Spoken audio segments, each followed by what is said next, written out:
안녕하세요. 인문기초회계 7주차 세 번째 시간입니다. 우리가 지난 시간에는 매출 채권의 후속 사건으로서 대손이라는 상황이 발생했을 경우에 그것에서 어떻게 처리하는가를 배웠죠. 그래서 대손의 충당금이라는 설정을 하고 확정됐을 때 매출 채권을 상계시키는 충당금 설정법을 배웠습니다. 충당금 설정법은 수익비용 대응의 원칙에 적합하다 하는 설명을 드렸으니까 그것의 의미를 다시 한번 검토해 주시길 부탁드리겠습니다. 자, 이번 시간에는 수취채권의 내용들을 계속적으로 추가로 검토해 보도록 하겠습니다. 자, 수취채권은 매출 채권만 있는 것이 아니고 상대방으로부터 어떤 금액을 받을 수 있는 권리이기 때문에 꼭 매출이 아니더라도 다른 자산들을 판매하고 자금을 받지 못했다면 수취채권의 범위에 포함될 수가 있습니다. 그래서 이걸 통괄해서 기타의 수취채권이라는 제목으로 정리를 해봤습니다.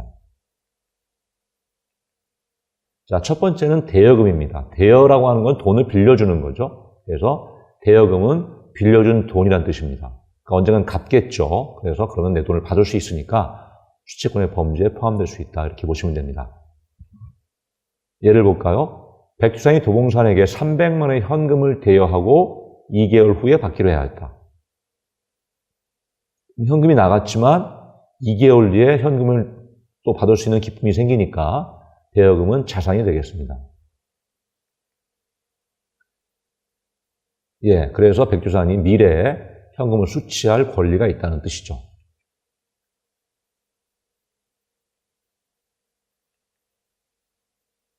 자, 수취할 권리는 있긴 하지만 앞에서 배우신 매출채권이라는 계정을 쓰지 않는 이유는 매출채권의 계정은 재고자산을 외상으로 판매했을 때만 쓰는 계정이죠. 그렇죠?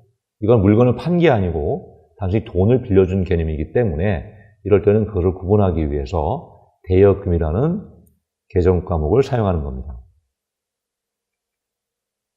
자, 대여금은 역시 재무상태표상 자산이고요.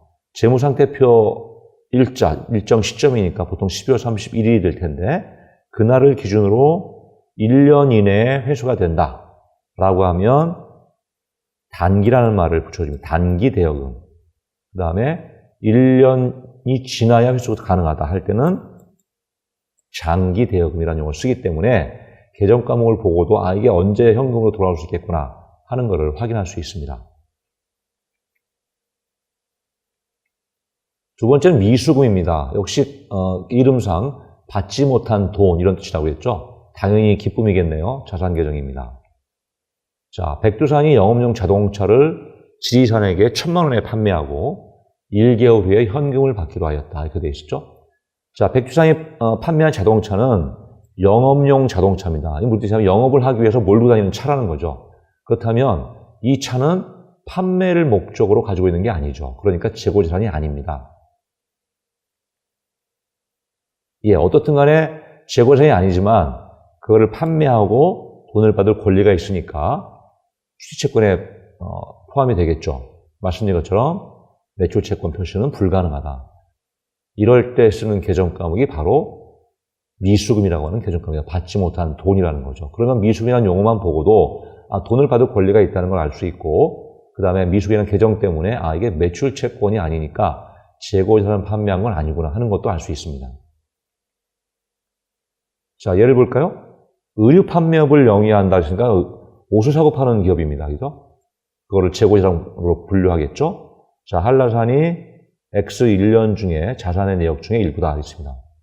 내용별로 계정 과목을 한번 구분해봐라 이렇게 됐죠? 자, 매장에서 사용하던 구형 컴퓨터를 외상으로 판매하고 돈을 받지 못했다. 자, 컴퓨터는 재고자산이 아니죠. 왜냐하면 이 회사는 의류 판매업이 목적이기 때문에 컴퓨터는 재고자산이 아니니까 이것은 재고자산의 판매를 외상했을 때 쓰는 매출채권이라는 계정을 쓸 수가 없겠죠. 자, 두 번째, 청바지를 외상으로 판매했다. 청바지는 의류니까 정상적인 영업 관련된 재고자산입니다. 그 다음에 취가 태백산에게 대여한 현금, 돈을 빌려줬죠. 네 번째, 단체 운동복 판매 후에 수령한 어음.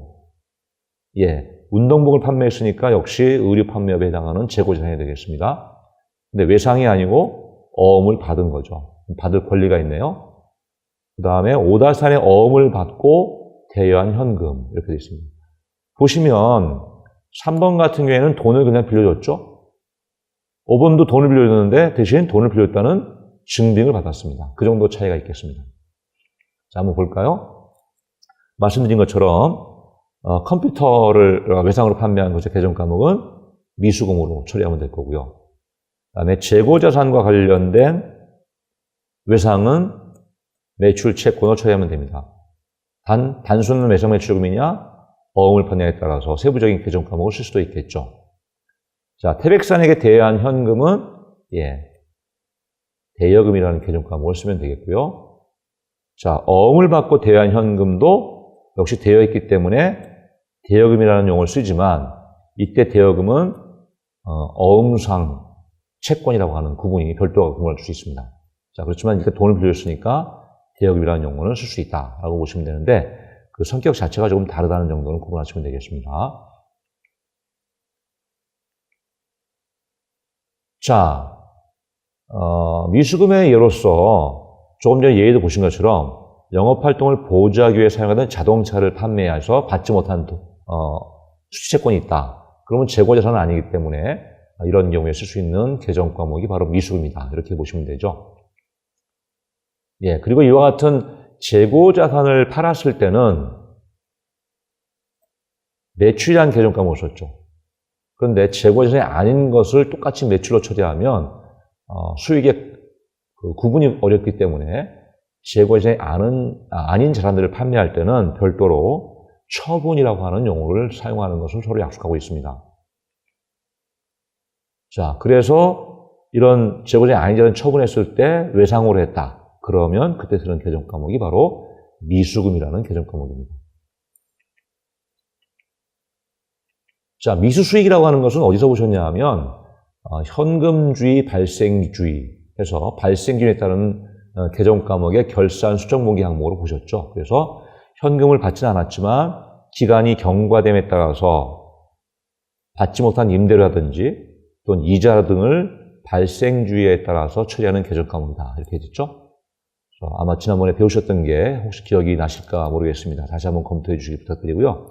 예가 있습니다. 1년 만기 정기예금을 12월 1일 날 가입했다. 근데 결산일은 12월 31일인 거죠. 그러면 한 달간의 기간 경과에 따른 약정 이자율에 해당하는 금액이 있겠죠. 그래서 그걸 이자 수익으로 결산에 잡아주고 그 상대 계정이 수익은 수익인데 받지 못한 수익이다. 이런 뜻의 자산 계정으로 사용하게 됩니다.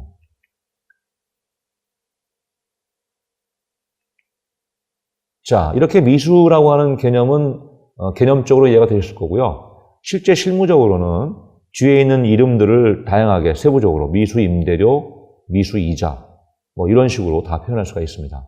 그런데 재무제표에 이렇게 다 쓰면 너무 종류가 많아지고 복잡하니까 재무제표에 표시할 때는 대표 계정으로서 이렇게 미수 수익이라고 하는 계정을 사용하면 되겠습니다. 자, 예를 볼까요? 자, 거래일자율로 필요한 분계를 하라 이렇게 되어 있습니다.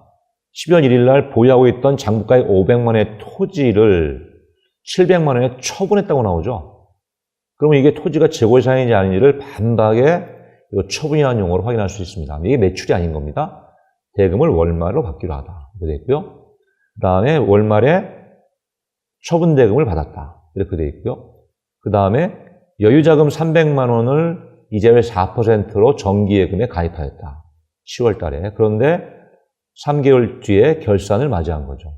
그러면 3번과 세 번째 자료와 네 번째 자료는 이자에 관련된 결산 수정 분계를 할 수 있느냐 하는 걸 묻는 거죠. 자, 첫 번째, 토지를 감소시키고, 토지의 장부가액 500을 감소시키고, 500만 원을, 그 다음에 받지 못한 판매자액은 미수금으로 처리하고, 장부가액과 처분가액의 차이가 바로 처분이익이라고 하는 개념으로 나타나겠죠. 토지 처분이익이라고 쓰셔도 문제 없습니다. 그 다음에 현금 받았으니까 미수금으로 정리를 해주고요. 예금을 했을 테니까 예금이란 계정 과목의 자산을 기록해주고 현금을 감소시키는 처리가 됐습니다. 연말에 가서는 아무 자료도 없지만 당연히 4%의 예금 이자에 따른 기간분, 다시 말해서 10월부터 12월까지 3개월치에 대한 1년 이자율에 해당하는 만큼, 다시 말해 300만 원에 3만 원에 해당하는 만큼이 이자 수익이 발생을 한 거죠. 그래서 이거를 수익으로 인식해주고 그 상대 계정으로 이자는 이자인데 아직 받지 못한 이자라고 하는 자산 계정 과목을 사용하게 되는 겁니다. 자, 네 번째로 선급금이 있습니다. 선급, 미리 지급했다는 겁니다. 미리 지급한 돈, 이게 선급금입니다. 뭔가 미리 줬다는 것은 나중에 받을 수 있다는 거니까 역시 기쁨을 줄 수 있다는 겁니다. 어떤 걸까 볼까요? 예, 상품, 재고자산을 인도받기 전에 대금의 일부를 계약금의 형식으로 미리 지급하는 경우다. 이런 경우는 어떤 경우냐면 물건이 모자랄 경우에 거래처에다가 야, 물건 나오면 나한테 먼저 달라고 돈을 미리 맡기는 겁니다. 이렇게 했을 때 이게 바로 선급금이고 결국 선급금은 재고자산과 연구한 데에 사용하는 것이다. 이렇게 보시면 되겠죠? 자, 선급 비용이라고 하는 것도 역시 발생 기준에 따른 거죠. 예, 비용은 나갔는데 돈만 미리 준 거다 이런 거죠. 그러니까 수익이 발생 안 됐다는 뜻이겠습니다. 그래서 지출에 대한 효익을, 여기서만 지출에 대한 효익이라는 것은 수익이라는 의미입니다. 그죠? 수익이 단기 이후에, 그러니까 이번 기회에 발생 안 했으니까 대형의 원칙상 비용도 잡을 수 없다 하는 거고요. 이 비용이라는 계정 과목을 좀 더 세부적으로 임차료나 이자나 보험료 등의 개념으로 쪼개서 쓸 수도 있습니다. 자, 예를 볼게요. 자, 거래 일자별 분기하고 결산 시에 분기를 한번 해봐라 되어 있습니다. 상품을 10,000원에 매입하기로 약정을 맺고 계약금 3,000원을 지급했다. 미리 돈을 줬네요. 재고자산 구입하기 위해서. 두 번째는 상품을 실제로 매입하고 원래 10,000원인데 3,000원 모이 줬으니까 나머지 잔금 7,000원을 지급했다. 그 다음에 8월 31일까지 1년간 보험료 36,000원을 9월 1일 날 한꺼번에 납부했다. 이렇게 되어 있습니다. 자, 분계는 첫 번째는 현금을 미리 준 돈인데 재고자산과 연관되어 있으니까 선급금이라는 계정 과목을 쓰겠죠. 그 다음에 두 번째, 물건을 구입할 때 매입이라는 계정 과목을 썼네요. 그러면 어떤 걸 추정할 수 있습니까? 이 회사는 기말 재고 실사법을 쓰는 회사구나. 그죠? 만약에 매입 대신에 뭘 쓸 수 있나요? 이렇게 상품이라는 걸 쓸 수 있겠죠. 상품을 쓰면 이 회사는 계속 기록법을 쓰고 있구나 하는 것을 나타내는 정보가 되겠습니다. 현금 7,000원 나왔고 미리 준 돈 대신에 물건이 들어왔으니까 선급금을 상계시키면 됩니다. 자, 보험료, 현금 나갔으니까 선급 보험료라고 자산 계정을 잡아놓고요. 4개월간의 기간에 해당하는 수익에 대응되는 비용을 잡아야 되니까 12,000원을 보험료라는 비용으로 기록해주고 선급 보험료 잡았던 금액 중에서 4개월 지불은 상기를 시키는 처리를 하면 되겠습니다. 자, 가지급금이라 했죠. 여기서 가라고 하는 것은 예비적으로 정해지지 않았다는 뜻입니다. 그러니까 확정되지 않고 지급한 금액이다 이런 뜻이죠. 자, 현금은 나갔는데 확정이 되지 않아서 어떻게 처리할지가 확실하지 않은 경우 또는 금액 자체가 확정되지 않은 경우 일시적으로 사용하는 계정이기 때문에 그 이름상 재무제표를 만들 때는 가지급이라고 하는 계정 과목은 나타나면 안 되겠습니다. 예, 있죠? 일시적으로 나타나는 계정이다. 예를 바로 볼게요. 자, X 1년 동안의 거래 내역 중의 일부인데 거래 일자별로 한번 분개해 봐야 되겠습니다. 10월 1일 날 종업원에게 주택자금으로 200만 원을 3개월 만기 무이자로 대여하였다. 이렇게 되어 있습니다. 돈을 빌려준 거죠. 그러면 현금이 나가고 대여금인데 3개월을 쓴 이유는 1년이 아니니까 기간 기준으로 단기란 말을 쓰면 된다라고 하는 겁니다. 자, 해외 출장을 가는 직원에게 출장 경비로 3만 원을 지급했습니다. 이걸 뭐 다 써라는 게 아니고 이걸 받아 나가면 경비를 쓰고 영수증을 챙겨서 반납을 하겠죠. 바로 그럴 때 쓰는 계정 과목이 가지급금이다.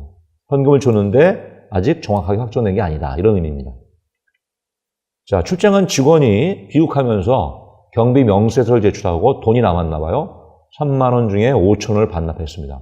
그러면 증빙을 제출했겠죠? 그 증빙 내역은 교통비로 8천 원 영수증, 숙박비로 7천 원 영수증, 접대한 영수증이 10,000원 이렇게 돼 있답니다.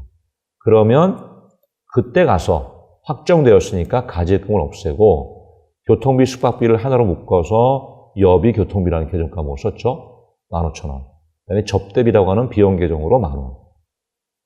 원래 3만 원인데 확정된 금액이 2만 5천 원이고 5천 원을 반납받았으니까 다시 현금으로 처리하면 되겠습니다.